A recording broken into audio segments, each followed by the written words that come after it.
Salmo 126. Nós vamos falar hoje sobre 3 anseios no deserto. No Salmo 126. Que diz assim a palavra do Senhor: quando o Senhor trouxe os cativos de volta a Sião, ficamos como quem sonha. Então nossa boca se encheu de riso, e nossa língua de cânticos de alegria. E se dizia entre as nações: o Senhor fez grandes coisas por eles. Sim, o Senhor fez grandes coisas por nós, e por isso estamos alegres. Senhor, restaura os nossos cativos, assim como renovas as correntes do Negueb. Os que semeiam lágrimas colherão com cânticos de júbilo. Aquele que sai chorando a plantar a semente voltará com cânticos de júbilo, trazendo consigo os seus peixes. Mas, amados, esse texto ele é bastante conhecido nosso. Ele fala sobre 3 anseios do deserto. Mas a gente precisa primeiro entender a contextuação histórica em que esse texto aconteceu. Esse aqui é conhecido como um dos salmos e cânticos dos degraus, onde os peregrinos que iam para Jerusalém iam cantando trechos de vários salmos, inclusive esse aqui era um deles. E ele é um texto também que nos remete ao cativeiro babilônico. Portanto, esse salmo aqui ele foi escrito após a época de Davi, uma compilação que foi colocada depois do tempo do rei Davi, porque ele já se refere aqui ao Israel que estava voltando do cativeiro da Babilônia. E a gente vai perceber aqui alguns detalhes que interessam grandemente aos peregrinos, aqueles que estavam peregrinando pelos desertos e tentando, no caso aqui também, voltar para a sua terra, para a terra de Israel. Então a gente vê aqui o contexto de um povo que lutava para poder resgatar as suas raízes, para poder resgatar toda a sua fé, toda a sua condição como nação, como povo, que havia se perdido no cativeiro babilônico. E é claro que aquele povo precisava, então, ter um resgate, primeiro, da sua própria nação, da sua própria cidade. E depois desse resgate, ter também a sua fé renovada, a sua fé em Yahvé, o Senhor Deus renovada. Por isso que esse texto aqui, ele fala sobre sonhos. Ele fala aqui que quando o Senhor trouxe os cativeiros de volta, os cativos de volta a Sião, ficamos como um sonho.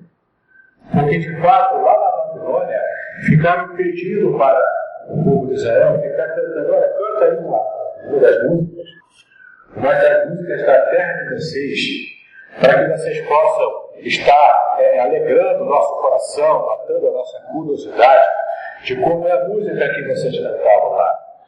E aquele povo ficava muito entristecido, porque como é que eles poderiam cantar o cântico do Senhor em uma terra estranha? Então, por isso, quando eles foram finalmente libertados pelo rei Ciro e foram aos poucos voltando para a sua terra, eles estavam como quem estava sonhando. Muitos até não acreditavam, como dizemos hoje, de algo místico aí para ver se não é sono, né?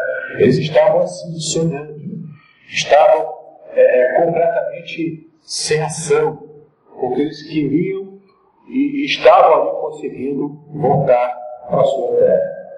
Então, o versículo 2 diz que a nossa boca se encheu de riso e a nossa língua de cânticos de alegria. Quando voltaram para a terra, esse cântico de alegria voltou a vários daqueles irmãos.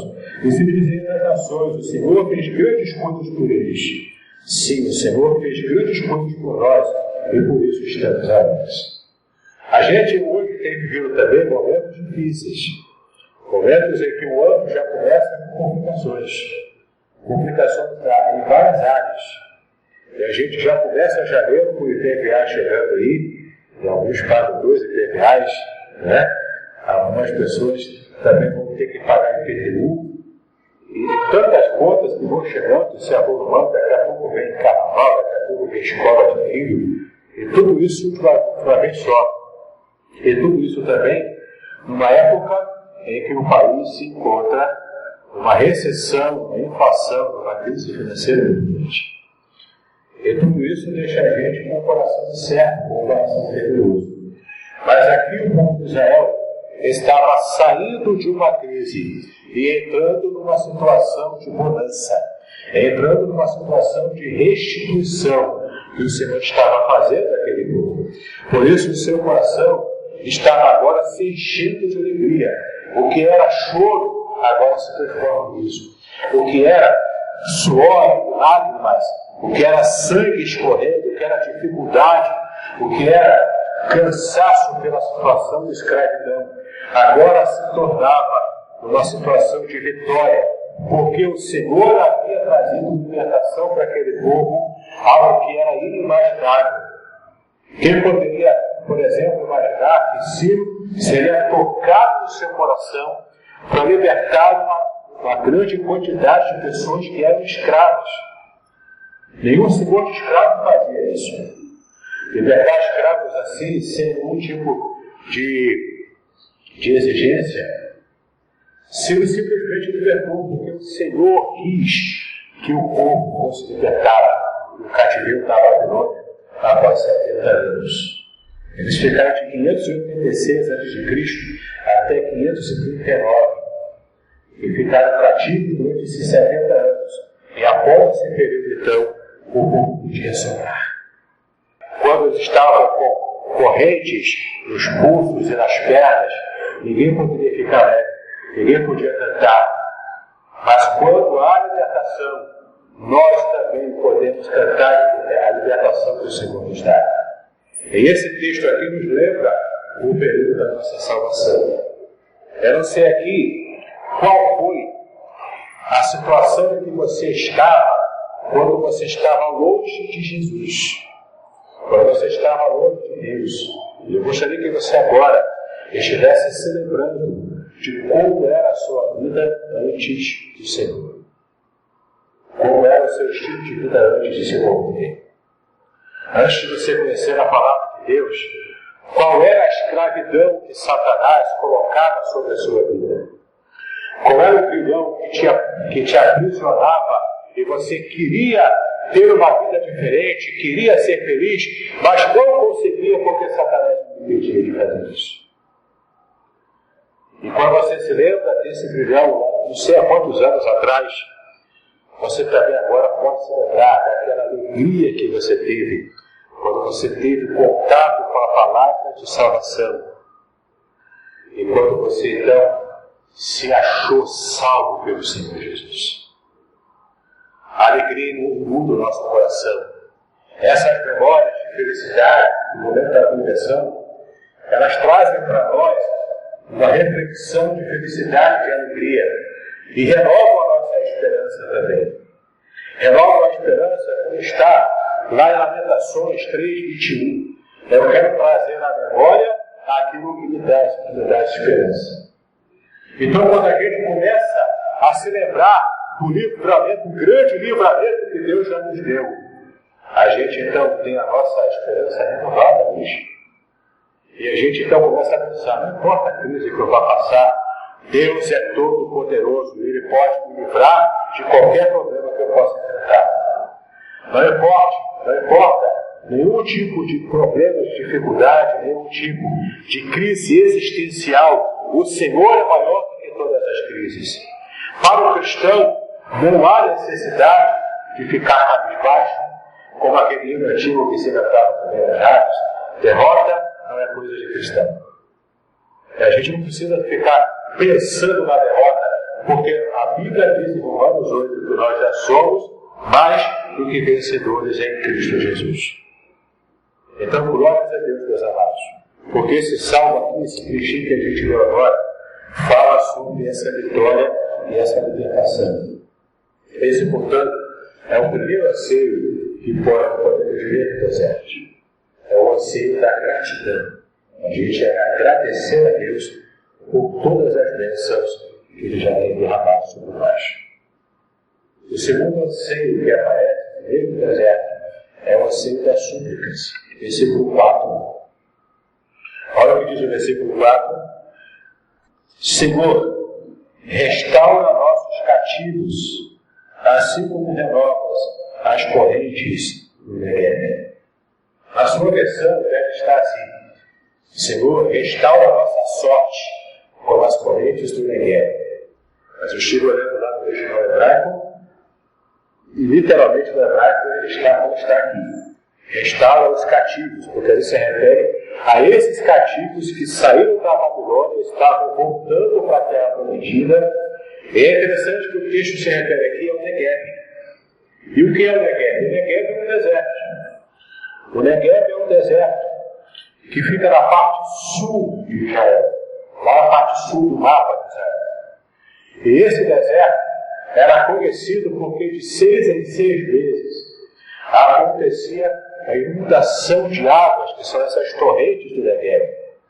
E para os peregrinos, para aqueles que andavam no deserto, água é mais preciosa, ou bem mais precioso do que ouro.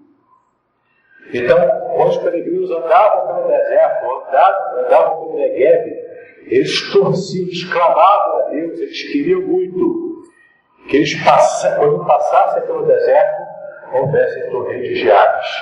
Eu trouxe um pequeno vídeo aqui para passar para os irmãos, que ilustra bem esse Negueb sendo inundado pelas torrentes de águas. O Negueb está hoje localizado no extremo sul da Palestina. Um lugar muito árido, um dos mais baixos da região. O deserto do Negueb é uma grande extensão de terra improdutiva. No entanto, quando a chuva serôdia, que cai abundantemente na região por um longo período de tempo, a água é armazenada nas partes mais altas da região. E quando transbordam, formam as torrentes, que invadem o deserto, trazendo grande inundação e transformando a terra árida em um rio que produz vida.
Quando o rio desaparece pela evaporação, o deserto se transforma em um manancial com as mais belas flores e um verde onde somente no Negueb se pode encontrar.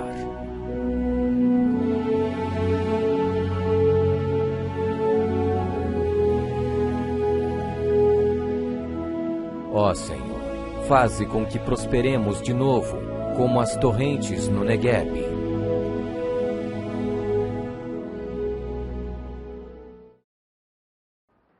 E esse vídeo lindo que vocês viram agora é a transformação do que era clima desértico, era areia para todo lado, sol, nenhum tipo de vida aparentemente ali.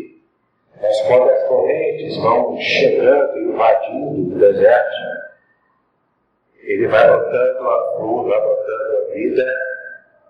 E essas águas, elas simbolizam esse avivamento que Deus traz àqueles que estão sedentos pela sua presença.